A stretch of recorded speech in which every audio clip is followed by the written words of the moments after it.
What is up, everyone? Waffle Dragon 34 here today with a brand new series we are starting off on the channel, Back to Basics. Now, I've been playing guitar for about 15 years, but I've never really tried to learn bass. And as I'm learning now while trying to learn this, it is a lot more intense than I thought. So I figured as I'm learning, why not take you guys on the journey with me and show you guys what I'm doing to get better at the lower register. Now, to start this whole series off, I wanted to sit down with some experts and discuss, just general bass, how they approach it, and what their feelings are on the instrument. So, I'm very lucky to have five of my favorite bass friends, Nega Greer, Ray Martini, and Noises, sit down with me in a Discord call and kind of discuss the instrument. I asked them each the same five questions, and you're going to have to see the responses in a bit of an edited form. But for real, huge shout out to each of those streamers. All of their links are down below in the cards, so make sure you guys show them some love. It's actually kind of shocking how similar they responded to some parts of these questions, even though, again, they're very different bassists. It's insane. Quick disclaimer, though, due to some issues during the recording process, the audio was a little messed up in the beginning for a couple of the interviews. That will get better as the video goes on, but just know that there were some issues in the very beginning. So anyway, if you guys enjoyed this video, make sure to drop follows for all of us. If you really enjoyed the video, drop a like on the video and subscribe, because I have plenty more of these series coming out. And maybe even some more interviews. Who knows? I don't know. Maybe I have some more interviews coming out. Anyway, enjoy the video, everyone. Thank you so much for being here, and I will see you in the next one. Thank you so much for being part of this. I really appreciate it.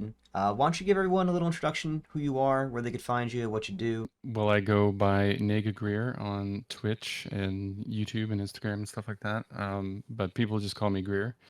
And I play bass and rocksmith for requests and stuff like that on Twitch. And I'm also newly in a band called Blood Moon Collective with Mike Shreds and Relaxander, who are also Twitch streamers. And they both play guitar, and Mike also sings. Hi, my name's Ray Martini. I play bass in a game called Rocksmith on Twitch for now 2 years and a month now. So I've been doing the Twitch thing for a while, but I've also been playing this instrument since the year 2000. I got my first bass in Christmas of 1999, and I've really been playing since then. So I have about 22 going on 23 kind of years of experience, not just in bass but also in guitar as well. Just as much experience playing guitar. So that's where I'm coming from. I'm Noises. I stream on twitch.tv/noises. I do bass and guitar requests on stream. I'm also trying to live learn my own stuff, songs for myself to play. So we're kind of migrating around song requests, sight reading, and just playing music, but that's pretty much about me. All right, so do you guys have any tips for complete beginners? Like someone who is just picking up the bass for the first time and is trying to get into it? Well, I actually get this question a good amount of times on the stream, and for the most part, a lot of people will either mention like the same kind of few things, and like one of them up there is oh, my fingers hurt, or I don't know where to start. Is should I play with a pick or should I play with my fingers? And I always usually go with, well, at least to answer the first one, your fingers are going to hurt. It happens with guitar as well. You just got to build the calluses on your fingers.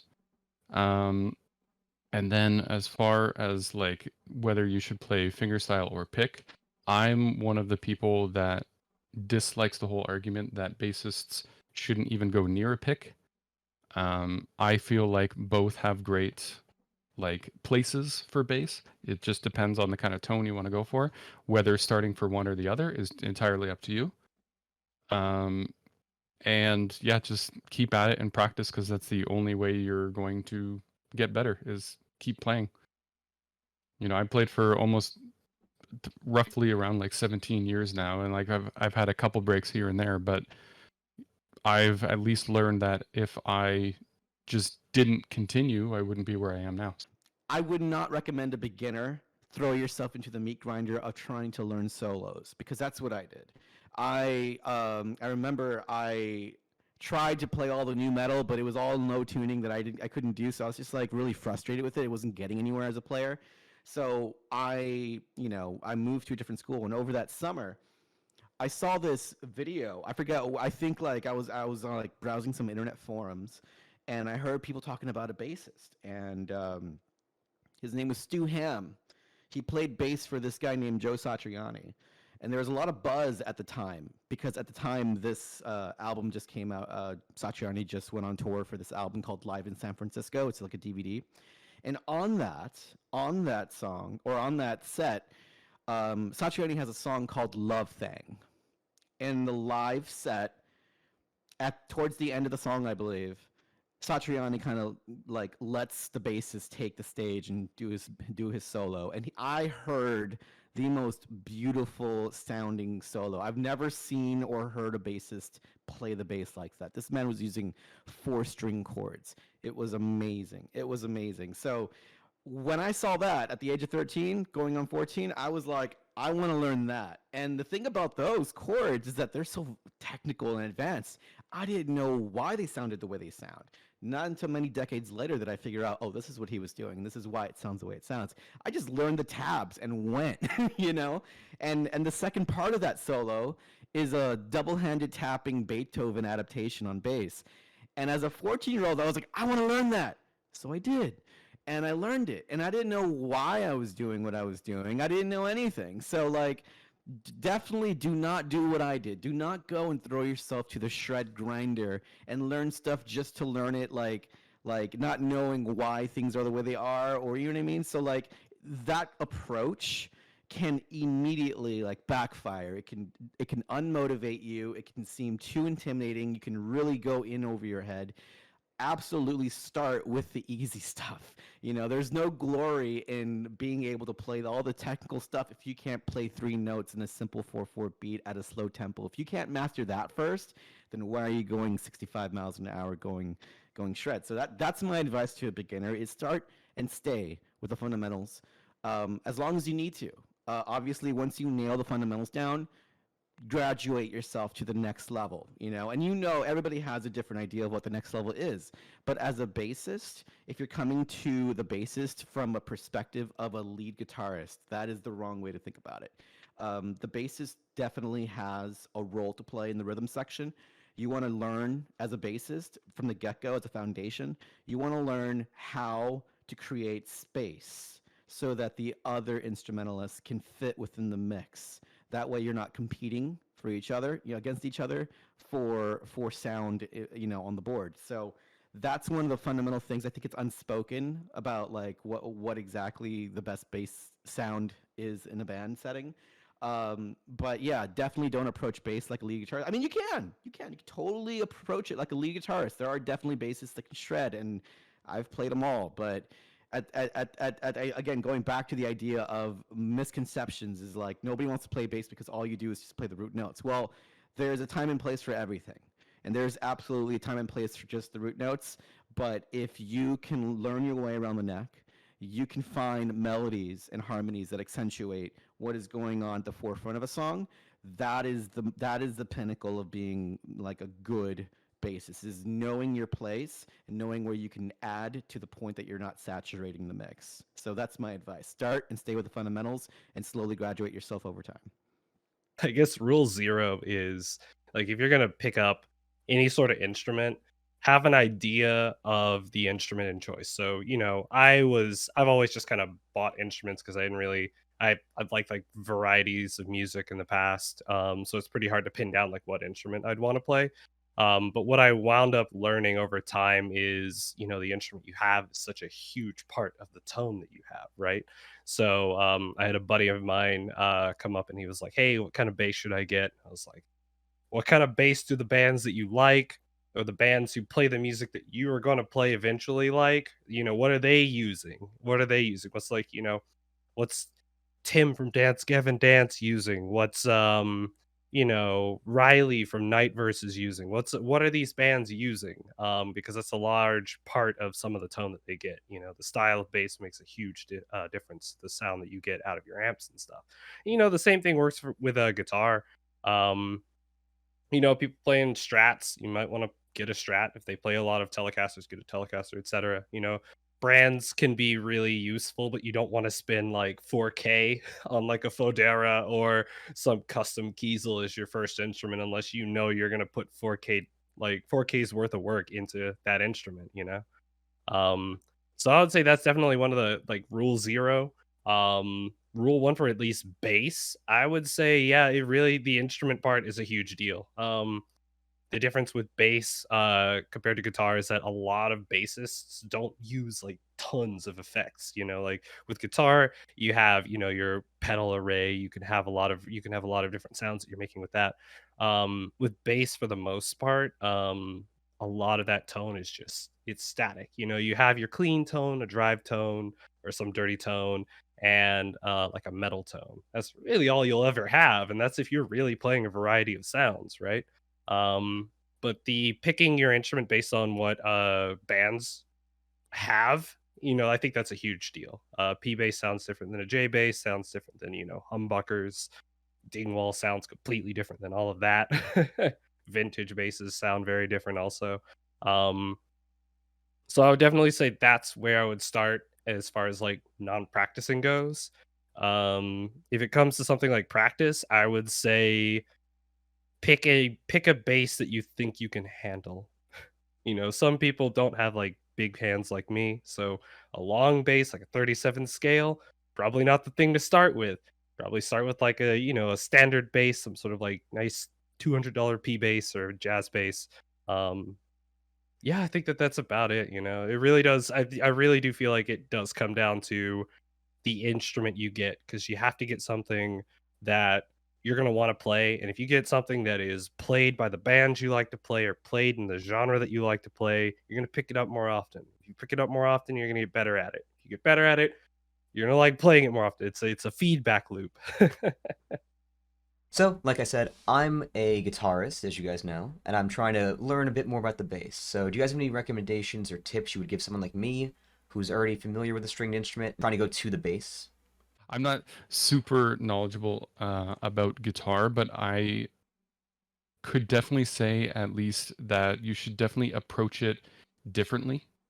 Um, you know, I think maybe it could be easy for a guitarist going to bass to look at it as, okay, here's a chord, whereas bass is a lot of the times just, you know, either following root notes or throwing a fill here and there. You'll find like a lot of like stuff that Noises listens to, and myself as well. I listen to a lot of it, like kind of jazzy, mathy rock kind of stuff. They do a lot of bass chords, but it's very in like a particular genre of like music, I would say. But definitely just to kind of approach it differently. Don't um, you know, don't think of it as, you know, okay, I play big guitar with a pick, I have to do that with bass now too. Like definitely explore fingerstyle.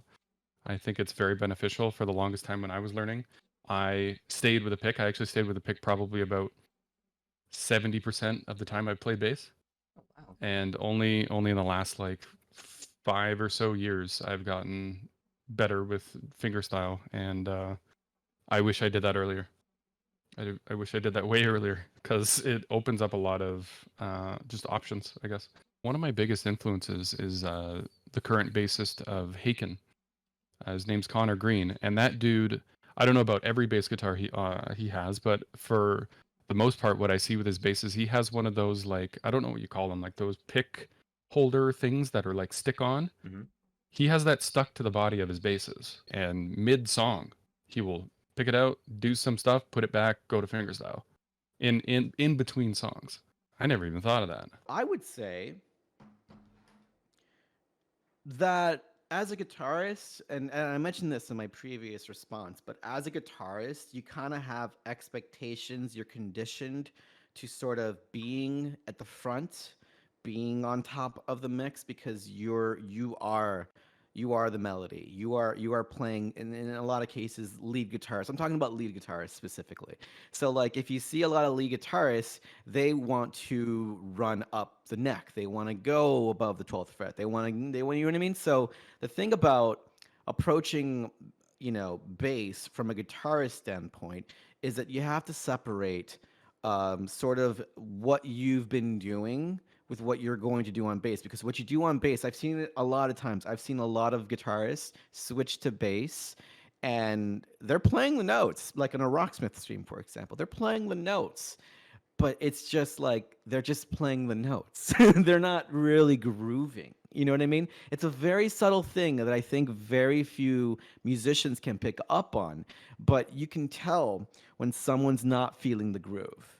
Okay? Now, if you guys if you're watching this and you don't know what I'm talking about, there's a phrase that we use within the musician's world. It's about playing in the pocket. If you know what that phrase is, Google it. You might find it on Urban Dictionary. But essentially, it is you are, as a bassist, playing the notes just where you need to be. It's not necessarily quantized on the beat, you know what I mean? It's not like you're robotic, which is what I mean by if you're just playing the notes, you're just playing the notes. Like you're just going to play it on the beat and hopefully, right? But a bassist who is in the pocket will play it just behind the kick. You know what I mean? And it hits. You hit as a bassist. So if you want to concentrate on doing that, it goes back to those fundamentals about learning how to create space between those. One of my favorite examples of this is I think it's a Ghost song off of Impera. I think it's Kaiserion, where it's a single, and it's the same thing. I think Van Halen did it too, like Running with the Devil. It's a single note, right? Now, that's easy to do, right? If you're playing a single eighth note or whatever, right? But the thing is, you gotta do it with feel. You know what I mean? It's not necessarily playing with a slight swing, but it's playing with just enough of a groove. Even though it's one note, it's hitting on the beat every time. If you can find a way to be around that beat, never be ahead of that beat, but be just behind it, it's going to sound so much better than a quantized beat on the kick. You know what I mean? So understanding that takes, as a guitarist, you know what that's like because you've been playing with a drummer, you've been playing with, you know what I mean? If you've been playing with a lot of music as a guitarist, you're always on top. But as a bassist, you got to be the rhythm. You are the rhythm section. So there's a lot to divorce from the world of guitarists and shred and the rhythm section as a bassist. Now, don't get me wrong, there are always times where the bassist can really go off, you know what I mean? And, you know, those times essentially are going to rely on your ability to take the knowledge you have as a guitarist, for example, chord structure and scales, to understand what's within the realm of possibility on the bass neck. Because you're not, and here's another thing.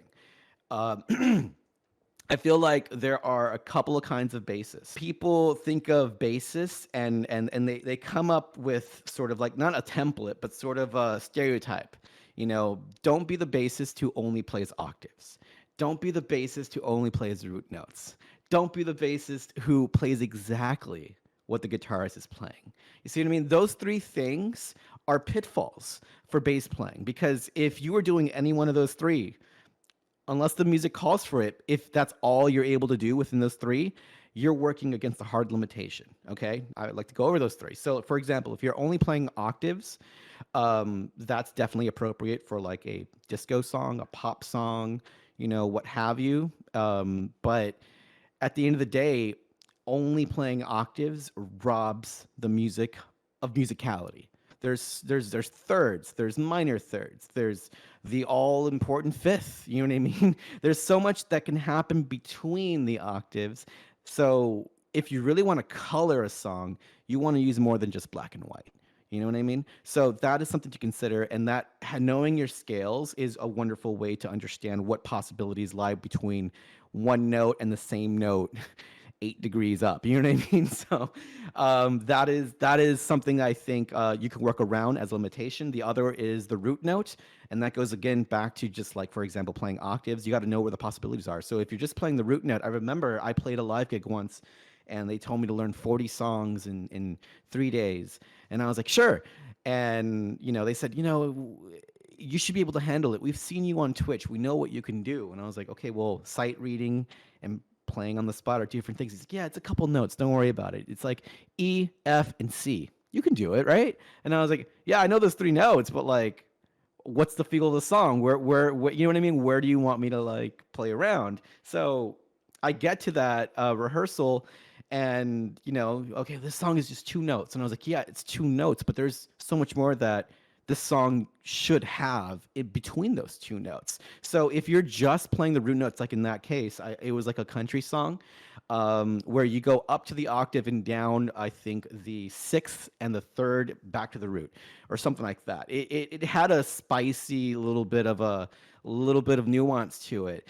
But because I was on the spot and he was like, "We're already on stage. We're playing in front of a paying crowd. Just play these two notes and you'll be good." I was like, "No, no, no, no." So if, for example, you take that situation, if I only play those two notes, it's going to be so boring, not just for me, boring for the crowd, because their ear is just going to be hitting with two notes.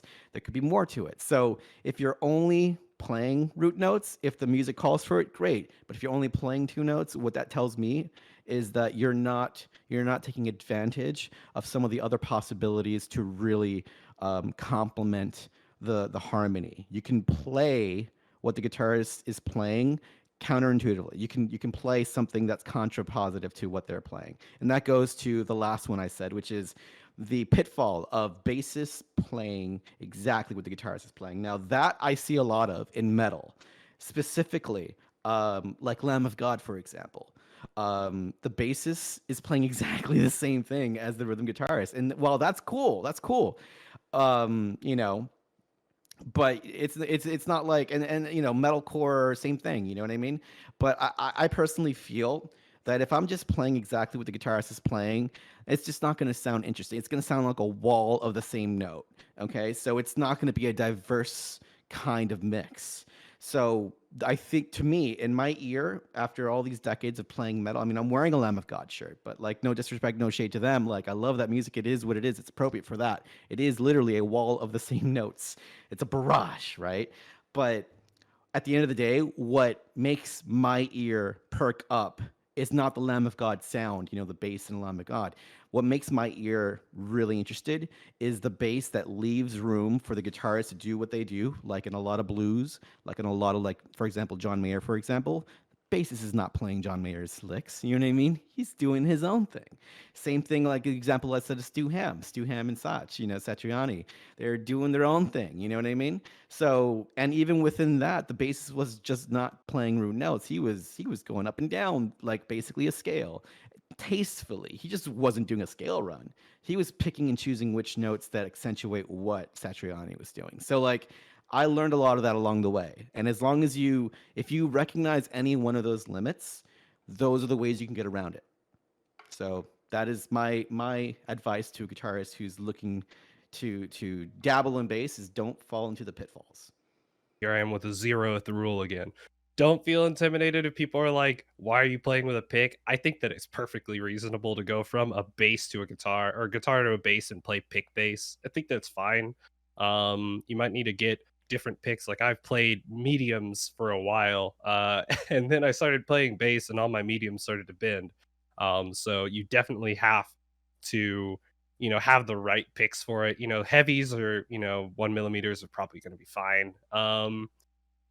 Other tips for moving from guitar to bass, I think with guitar to bass, you'll want to try finger style. I think that that's one of the main things that's really interesting about bass, is the way that you could play it. You have like finger style, and you have picking, and you have slap pop. Of course, with guitar you kind of have similar features, right? You have like finger picking, and then you have thumping, which is its own monster. But if you're going to go from guitar to bass, I would say get a bass that, especially a bass that you can handle. Short scales are fine. There's some incredible short scales out there. The Ibanez multi-scale short scales are incredible basses to have. I think that those are really good ones for starting guitarists, because the weight's not there. A lot of basses can be pretty heavy, so it can be really tough to deal with that weight. And then on top of that, you have the amount of effort that it takes to fret the strings. And if you're not used to finger styling, you don't have calluses. But yeah, I mean, just start that way. If you already know, like, your music theory, if you already know your music theory, you don't have to worry about like chords or stuff like that. You already have an edge towards like understanding thirds and fifths, which is a huge way to like build your improv skills when it comes to bass. I think a handful of streamers that I've talked to, I've like commended them on how they play their improv. And they're like, oh yeah, it's just thirds and fifths. So if you have that prior knowledge, that musical theory knowledge, you can immediately apply that to bass. A lot of bass is really just playing those single notes, but coming up with um ingenious ways to do it. And this was kind of going to be my like something I was saving for later, but um one of the core things that's going to be different about bass compared to guitar is bass is actually supposed to be, and I learned this the other day, bass is supposed to be kind of the bridge between rhythm and melody. So you're really tying together, the melody and the sounds, the harmony of the guitar or any other instrument that's being played alongside the drums and the rhythm, the percussion. I think that that's one of the fun things with bass is you have that ability to be percussive and rhythmic and melodic and harmonize with all these instruments. You are kind of right there. You're the bridge between these two spaces in a band, and that's really awesome. So I think that's the one thing that I would say you'd have to maybe change your head on is instead of using the drum to keep time, you're going to want to use the drum to in a way to like augment the drum with the way that you play. Ghost notes, like fretted notes, different kinds of percussive sounds with bass. You can tie that in with the actual drum beats and stuff like that. It's a really cool way to think about bass. Okay, so here's the hard question. What's something that really you didn't know about or no one told you or you weren't made aware of until you started really diving into bass? I guess this goes into the same argument of me wishing that I tried fingerstyle earlier. That's definitely one thing. Um, I guess another thing is to I guess there's no wrong way to progress in your journey, I guess, with bass. It goes with guitar as well. If you are a slow learner, you're a slow learner. If you're a fast learner, your name's Sir by the Door.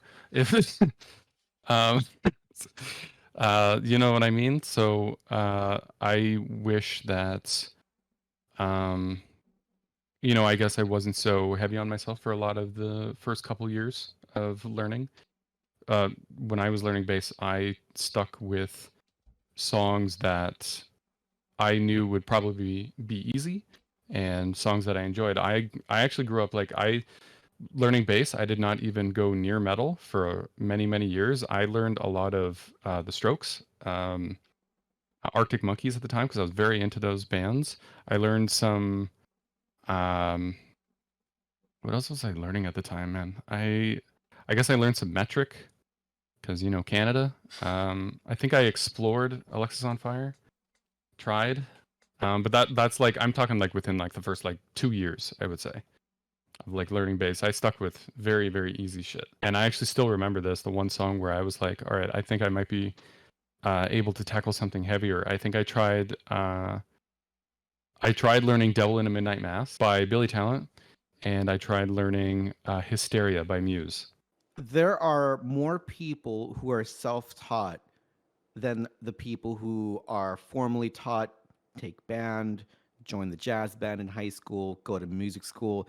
There are, I think, more people who are inspired to want to play and pick up an instrument and are self-taught. There, I think it's just it vastly outnumbers the people who are formally taught. You don't have to practice, 6-hour days every day for years to be where I'm at. Yeah, sure, it will get you somewhere, but what ends up happening is you potentially run the risk of injuring yourself, especially if you jump into a new instrument for that long, that quick, and without rest.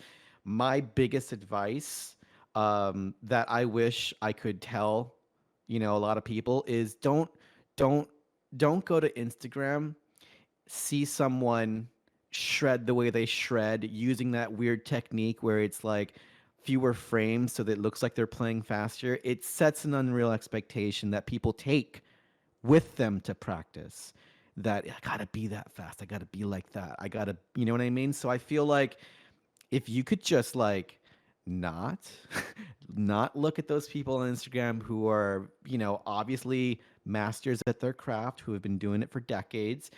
If that's all you see, that formulates in your mind where you sort of like are going to put yourself against.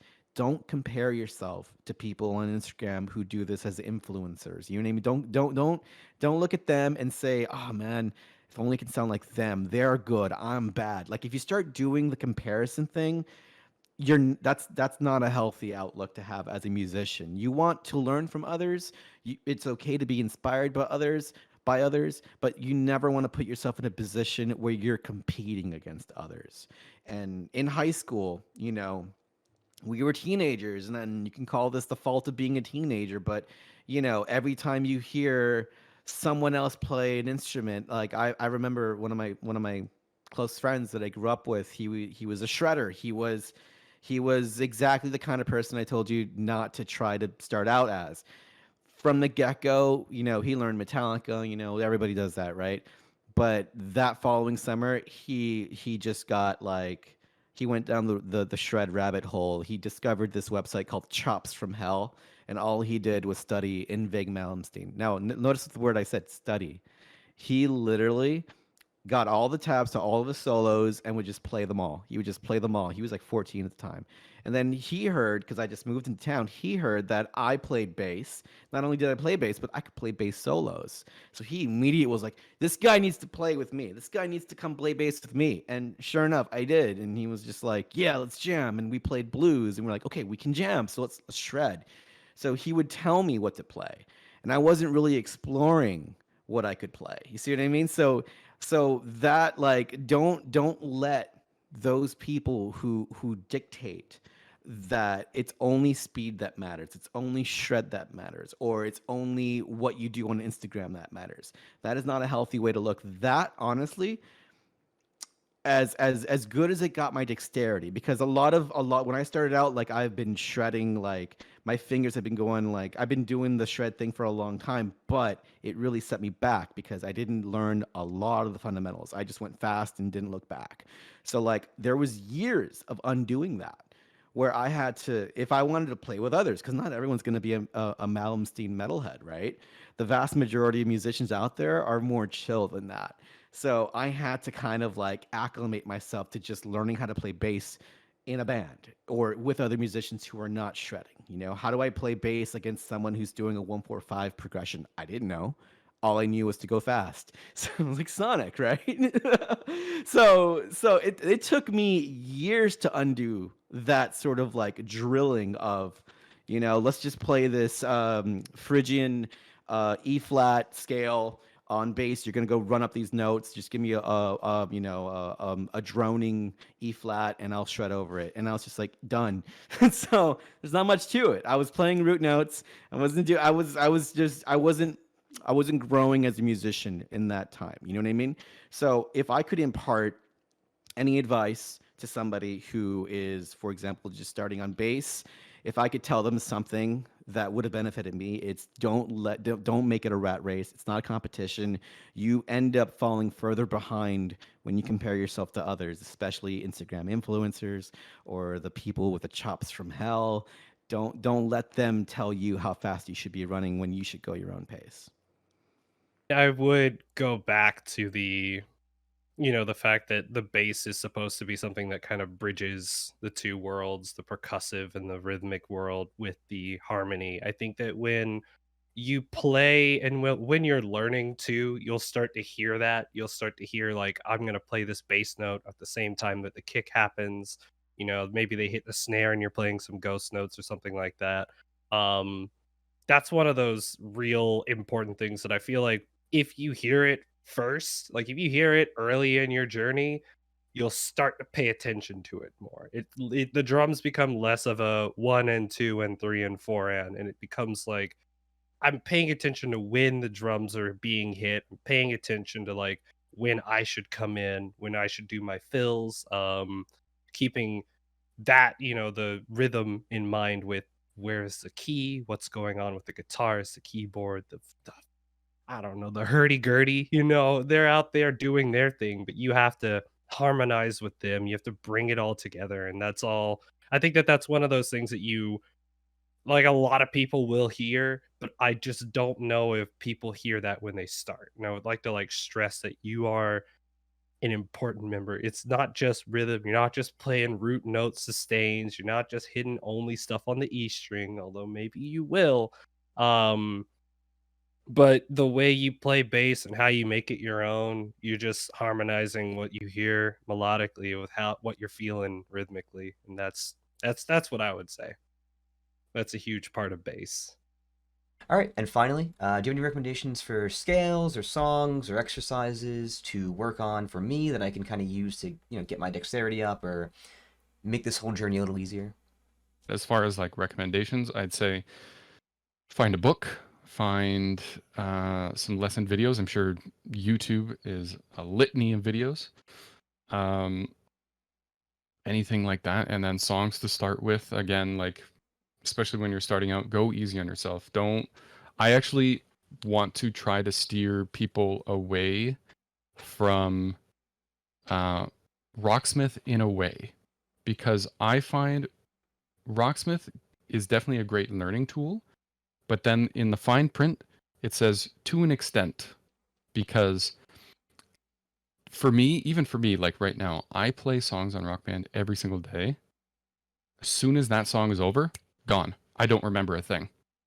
So I think it's a great tool to get you more comfortable with the rhythm of your picking or fingerstyle picking, stuff like that. It is a great tool to get better at reaction time and getting your fingers to other frets faster, because if the game's saying play this note now, then you're like, oh, like you got to get there. So that teaches you that as well.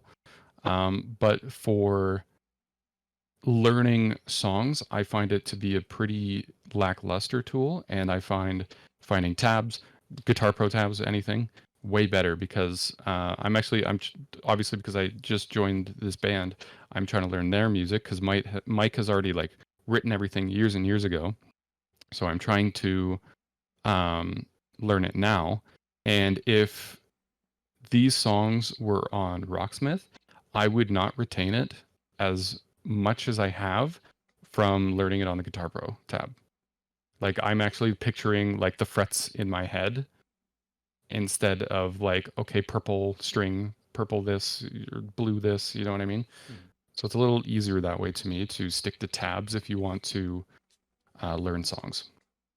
If you've been playing for a number of years and you have at least, you can tell the difference. If you know what a C sounds like, if you know what E sounds like, and you can pick up like that, if you can pick up an ear and know where it's at on the bass, great. Here's my advice to you.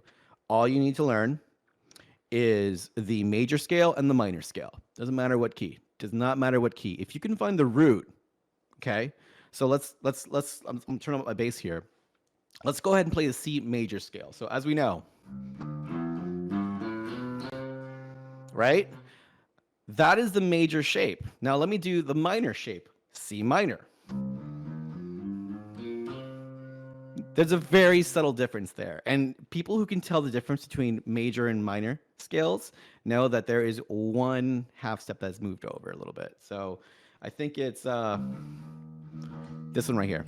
If you know the major shape and if you know the minor shape, you can play those anywhere in any key, and let's do A major, right? Okay, let's do E major, right? If you play the same shape anywhere on the neck, you have found the major scale of that note. If you find yourself in the key, boom. All you need to ask is, okay, we're playing this and this. Okay, is it major or minor? Okay, great. What's the progression? 1, 4, 5? Great, I got it. So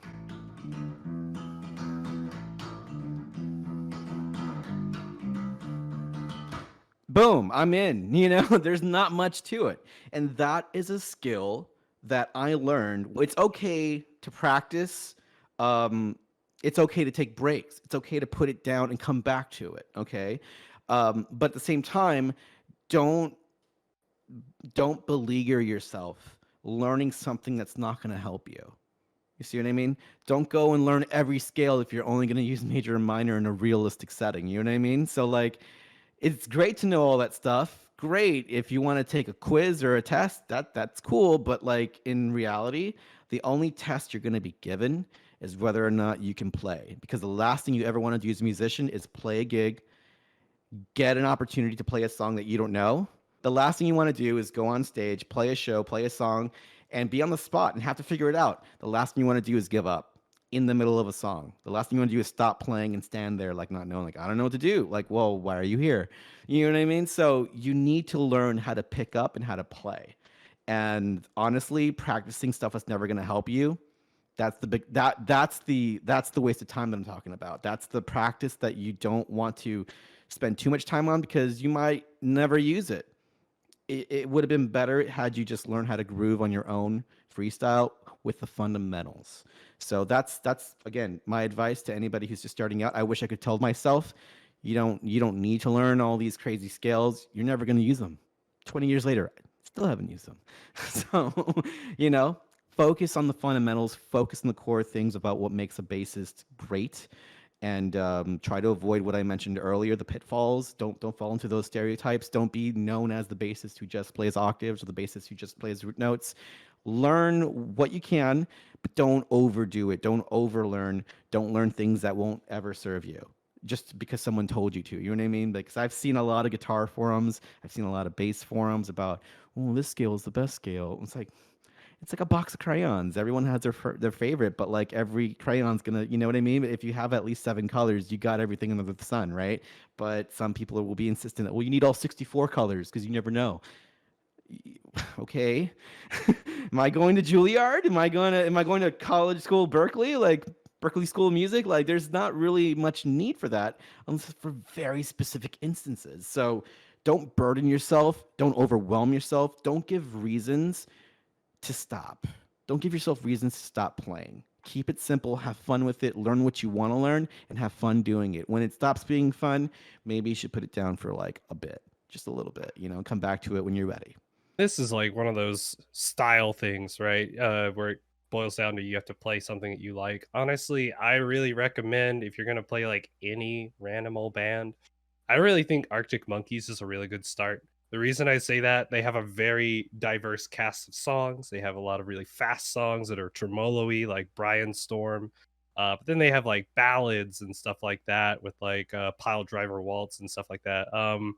Things off of their most recent album are also kind of walking bassline y, which is good because it's one of those tricky things that's kind of tough to get into. For sure, learn your scales, but definitely learn your scales when it comes to like understanding what harmonies or what harmonizes when you're playing your bass lines. Like you don't have to, you're not going to have a lot of runs or something like that where you have to like really shred on bass, but it pays to know where within the key that you're playing you can hit a note and it should work out, you know, and kind of where you can put your fills in.